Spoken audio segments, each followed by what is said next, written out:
Apple customers can download the company's latest operating system from today, and it's being hailed as a new beginning for the technology giant.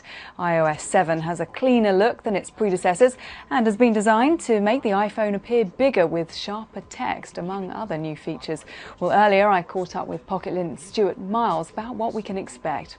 So Stuart, this is being billed as the biggest change to iOS since the introduction of the iPhone.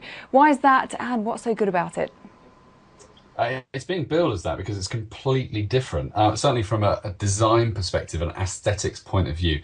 Gone are all the odes to the old world. There's no yellow legal paper notes anymore, no faux leather and ripped pieces of paper, no green felt for the game center and things like that. And so Johnny Ive, who's now in charge of software and hardware at Apple, has taken it on himself to modernize the OS and make it fit a lot more with the cutting edge lines of the iPhone 5S that's now launched and the more colourful, vibrant, joyful, if you like, 5C that's also available on Friday.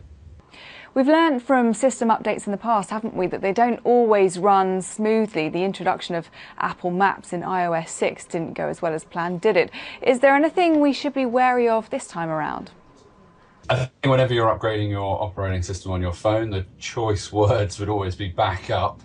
Make sure that you've plugged it into iTunes first, backed everything up so you've got a local copy if it all goes wrong, and then wait for the download to come. The initial release, when it pops out later today at some point, it's a magical moment when it does, will probably be overloaded. Lots of people will take time to get there. If you're quick, you'll get in and you'll be done very quickly, but if you're not, it's probably best just to come back tomorrow or leave it running overnight.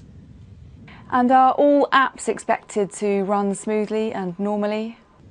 No, all your apps will work. I've been using the beta for about 6 weeks now and been lucky enough to be testing the 5S and the 5C for the last week. There's been no major problems. All my apps have worked. In fact, quite a few of them have updated whilst I've been testing it to either enhance the look and feel of it to match the OS, or to just make sure there's bug fixes and stuff. So everything should work. The new iOS 7 supports 64-bit architecture, which only the 5S will benefit from, but all those apps, there shouldn't be any problem at all. Just going back to Sir Jonathan Ive, he's developed the software, hasn't he? And he's been previously behind developing Apple's hardware, and he's quite an interesting character, once described by Steve Jobs apparently as his spiritual partner. What kind of influence will he have had? I think it's all his work as far as the design of the aesthetics, and Apple have been very clear of that. He heads up the design department. He obviously works with other people within the team, etc., etc. But it's very much his belief and his ambition to create this, and I think ultimately he's done a very good job. There is some niggle still, not as far as things don't work, but just if there were problems that you didn't like before, they'll still be there. And there are lots of new toys to play with as well. So there's plenty of treats. It's certainly worth updating from iOS 6 to iOS 7, and there haven't been any crazy elements like the Apple Maps that we've seen before.